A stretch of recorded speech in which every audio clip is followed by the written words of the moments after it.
Hello दोस्तों, welcome to ओजे classes YouTube channel. साथियों, हमने दिल्ली पुलिस के लिए जो 50+ इम्पोर्टेंट जीके के टॉपिक की जो सीरीज स्टार्ट की है उसका आज टॉपिक नंबर 6 रहेगा।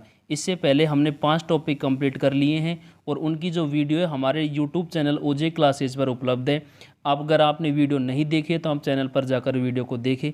साथ ही उनकी पीडीएफ के लिए आप हमारा जो टेलीग्राम चैनल है वो भी ओजे क्लासेज के नाम से ही है, वहाँ पर इनकी कंप्लीट पीडीएफ हम आपके लिए उपलब्ध करवाते हैं। तो आज का जो हमारा टॉपिक रहेगा भारत के वायसराय और गवर्नर जनरल से संबंधित रहेगा। इनका कार्यकाल, इनके संबंधित जो महत्वपूर्ण घटनाएं हुई थी इनके शासनकाल के दौरान, उन सबको हम इस वीडियो में कवर करने वाले हैं।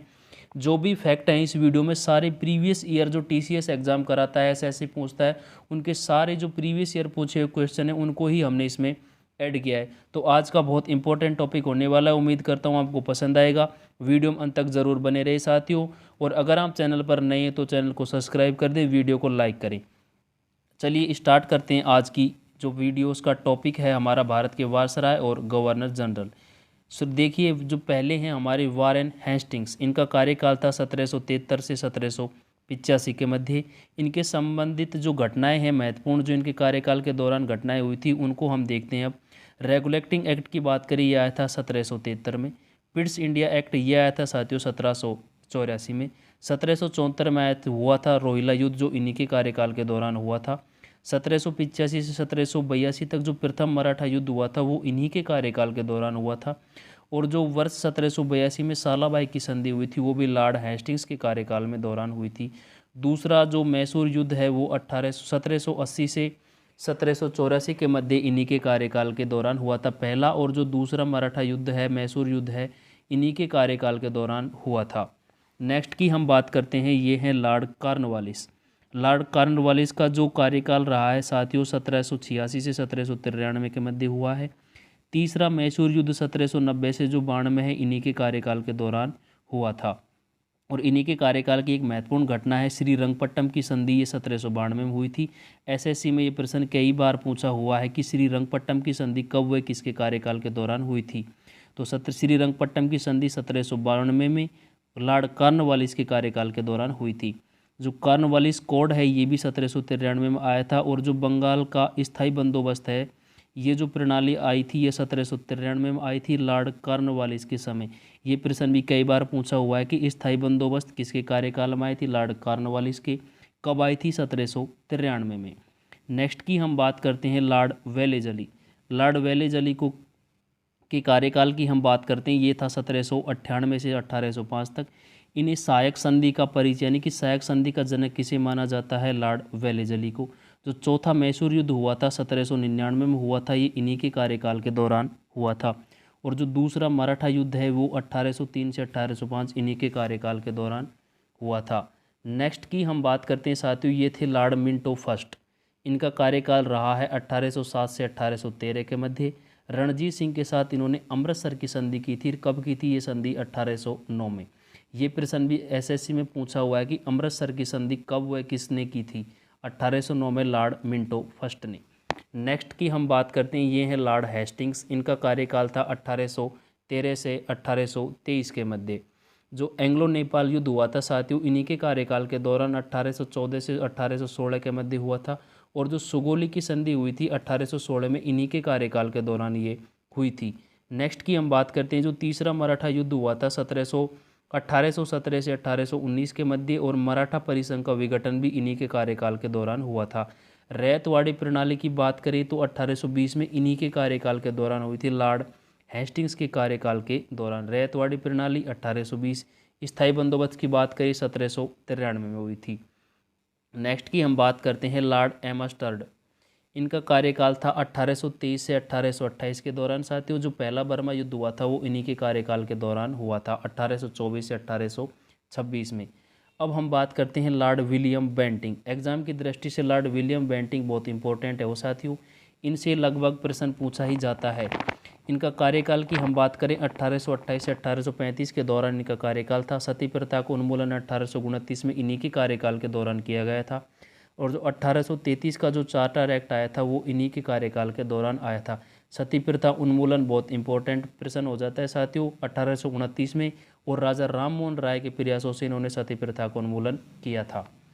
नेक्स्ट है हमारे लॉर्ड ऑकलैंड, 1836 से 1842 के मध्य इनका कार्यकाल रहा है, और जो पहला अफगान युद्ध हुआ था 1838 से 1842, इन्हीं के कार्यकाल के दौरान ये हुआ था।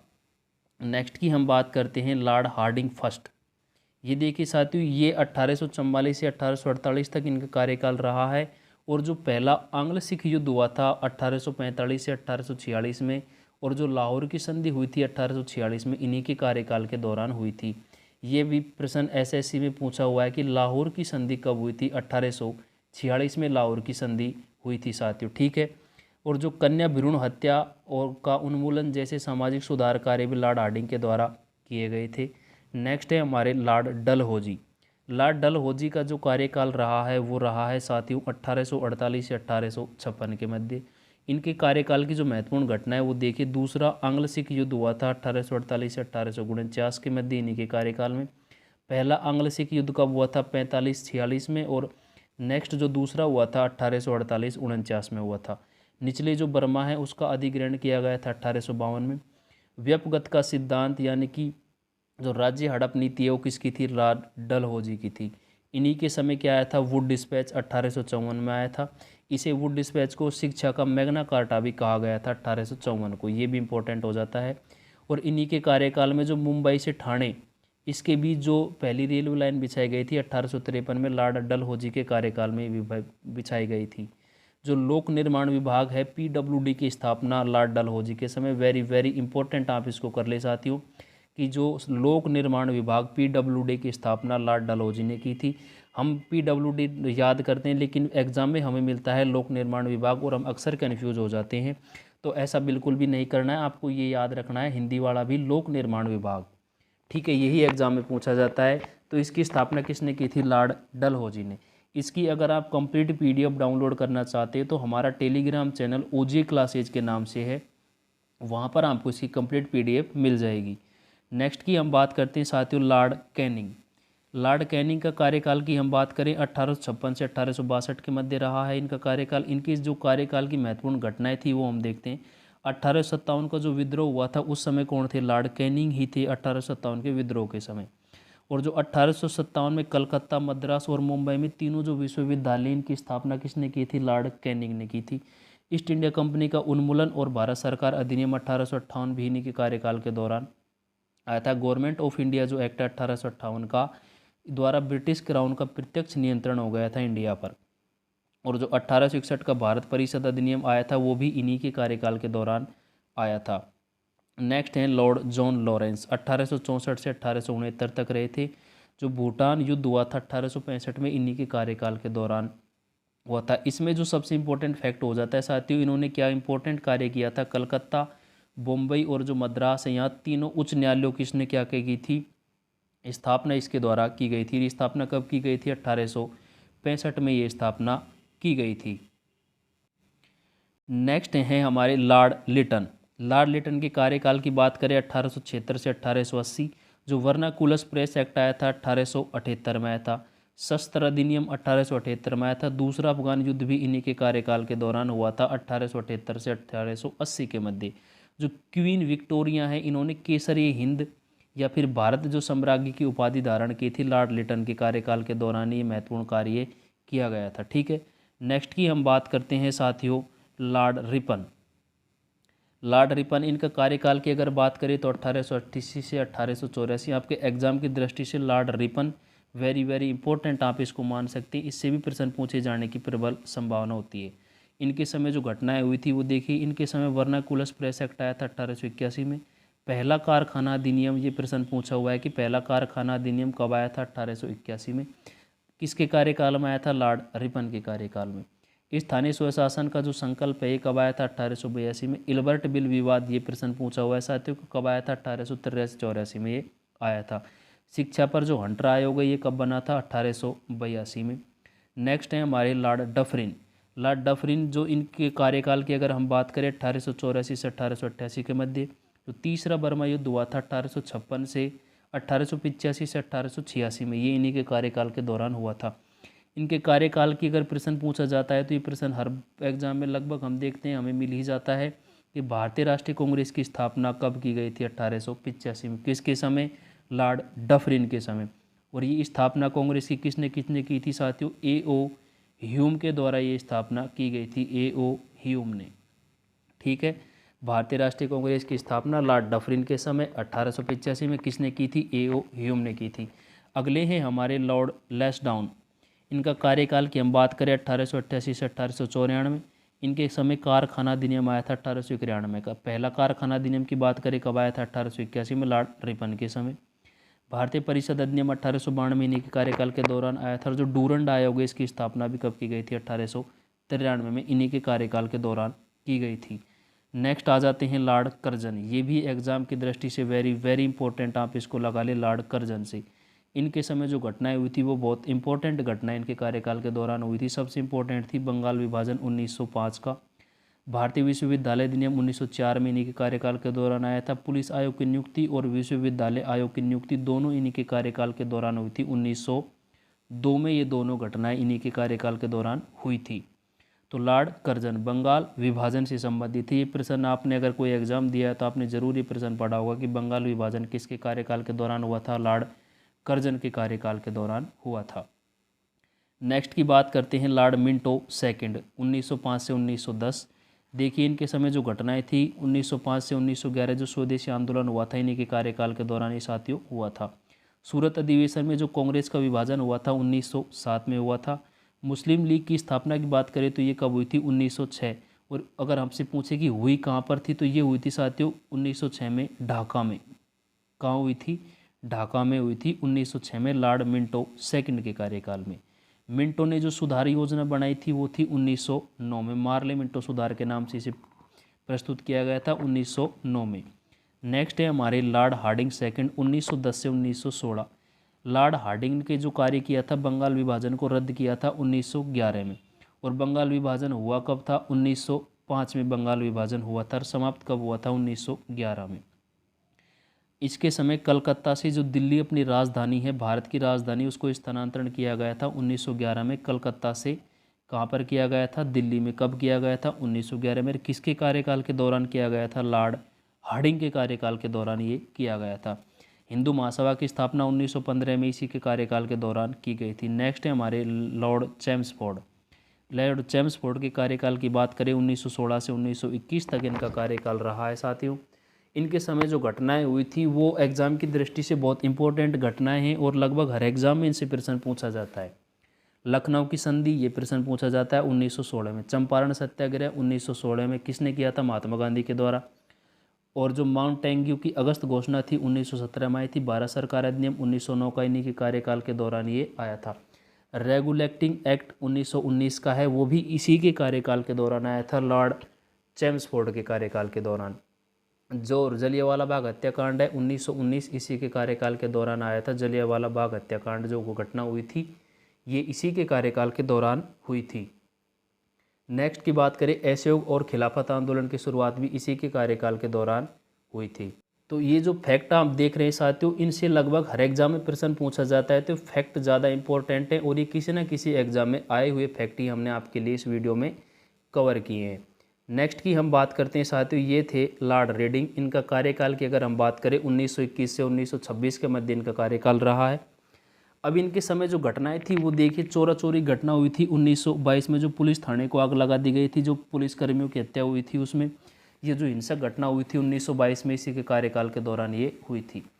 असहयोग आंदोलन को जो वापस लिया गया था 1922 में इसी के कार्यकाल के दौरान लिया गया था। स्वराज पार्टी की स्थापना 1922। ये प्रश्न पूछा जाता है कि स्वराज पार्टी की स्थापना कब हुई थी, तो आपको क्या याद रखना है? 1922। जो काकोरी ट्रेन डकैती हुई थी 1925 में, वो भी इसी के समय हुई थी। नेक्स्ट आ जाते हैं हमारे लॉर्ड इरविन 1926 से 1931 के मध्य, और ये भी बहुत इंपॉर्टेंट कार्य इसी के कार्यकाल के दौरान हुए थे। जो साइमन कमीशन का भारत आगमन कब हुआ था? 1927 में इन्हीं के कार्यकाल के दौरान हुआ था ये। जो हरकोट बटलर भारतीय राज्य आयोग 1927 इन्हीं के कार्यकाल के दौरान हुआ था। नेहरू रिपोर्ट आई थी साथियों 1928 में, इन्हीं के कार्यकाल के दौरान ये आई थी। जो दीपावली की घोषणा हुई थी 1929 में इसी के कार्यकाल के दौरान की गई थी।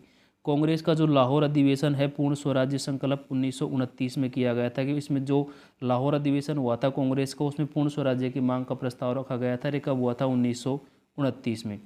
दांडी मार्च और सविनय अवज्ञा आंदोलन 1930 में, दोनों का संबंध किससे? महात्मा गांधी से है। ठीक है, कब हुए थे? 1930 में। जो पहला गोलमेज सम्मेलन हुआ था 1930 में, और जो गांधी इरविन समझौता 1931 महात्मा गांधी और भीमराव अंबेडकर के हुआ था। ठीक है, नेक्स्ट की हम बात करते हैं। लॉर्ड इरविन और महात्मा गांधी के मध्य हुआ था साथियों, वो पूना पैक्ट महात्मा गांधी और भीमराव अंबेडकर के मध्य हुआ था। ठीक है, वो हुआ था 1932 में। ये है गांधी इरविन समझौता, महात्मा गांधी और लॉर्ड इरविन के मध्य। नेक्स्ट की हम बात करते हैं लॉर्ड विलिंगडन।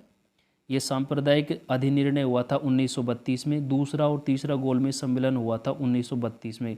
किसके कार्यकाल में? लॉर्ड विलिंगटन के। ये रहा जो मैं आपसे बात कर रहा था, पूना पैक्ट 1932 महात्मा गांधी और भीमराव अंबेडकर के मध्य। किसके कार्यकाल में? वो था विलिंगडन की। और गांधी इरविन समझौता महात्मा गांधी और लॉर्ड इरविन के मध्य 1931 में। भारत सरकार के अधिनियम की बात करें, 1935 का जो अधिनियम आया था वो इन्हीं के कार्यकाल के समय आया था। नेक्स्ट है लॉर्ड लिनलिथ गो। गो का मतलब आप समझी जाना, तो इसी के समय कौन सा हुआ था? भारत छोड़ो आंदोलन, भारत छोड़कर जाओ गो आंदोलन 1942 में इसी के कार्यकाल के दौरान हुआ था। नेक्स्ट की बात करें, जो द्वितीय विश्व युद्ध हुआ था 1939 में, जो शुरू होने के बाद कांग्रेस के मंत्रियों ने इस्तीफा दे दिया था। त्रिपुरी संकट और फॉरवर्ड ब्लॉक का गठन 1939 में हुआ था। ये प्रश्न एग्जाम में काफ़ी बार पूछा हुआ है, बहुत बार रिपीट होता है कि फॉरवर्ड ब्लॉक की स्थापना कब हुई थी? 1939 में। और मुस्लिम लीग का जो लाहौर अधिवेशन हुआ था उसमें क्या हुआ था कि मुस्लिमों के लिए जो अलग राज्य की मांग की गई थी साथियों, ये कब की गई थी? 1940 में। अगस्त प्रस्ताव की अगर बात करें कब आया था? 1940 में। भारतीय राष्ट्रीय सेना का गठन कब हुआ था? 1940 में।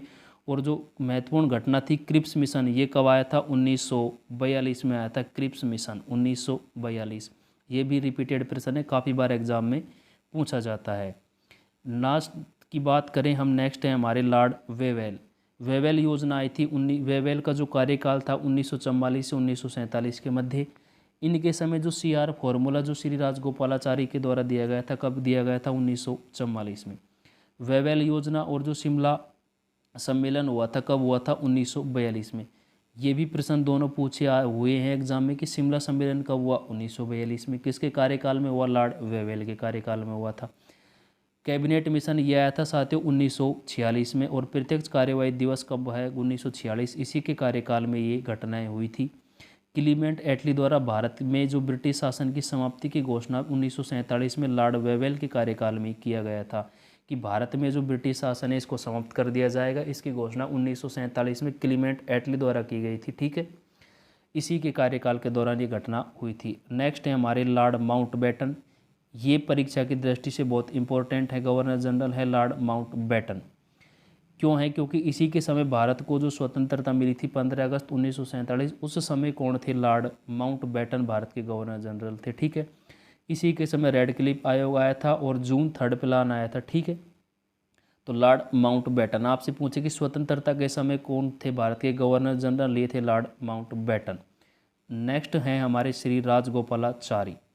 ठीक है, चक्रवर्ती राजगोपालाचारी 1948 से 1950 भारत के अंतिम गवर्नर जनरल। आप अच्छे से पढ़े इसको साथियों, अंतिम भारतीय गवर्नर जनरल, अंतिम भारत के गवर्नर जनरल हैं और भारतीय प्रथम भारतीय हैं। भारत के तो अंतिम गवर्नर जनरल हो गए, और जो भारत की बात करें कि प्रथम भारतीय थे जो गवर्नर जनरल थे। ठीक है, और 1950 में इस पद को जो गवर्नर जनरल था इसको स्थायी रूप से क्या कर दिया गया? समाप्त कर दिया गया। तो ये थे साथियों इंपॉर्टेंट गवर्नर जनरल, और इनके शासनकाल के दौरान जो महत्वपूर्ण कार्य हुए थे वो सभी हमने इस वीडियो में कवर किए साथियों।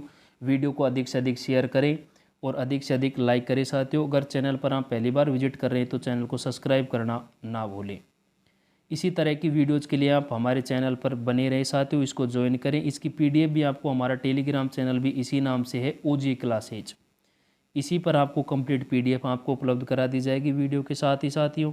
और अगर आप कोई नेक्स्ट टॉपिक पर अगर आप वीडियो चाहते हैं कि हमें इस टॉपिक पर वीडियो चाहिए, तो आप उसे कमेंट बॉक्स में ज़रूर बताएं, हम उस पर वीडियो ज़रूर बनाएंगे आपके लिए। ठीक है, तो स्वस्थ रहिए, मस्त रहिए, अपनी तैयारी में व्यस्त रहिए साथियों।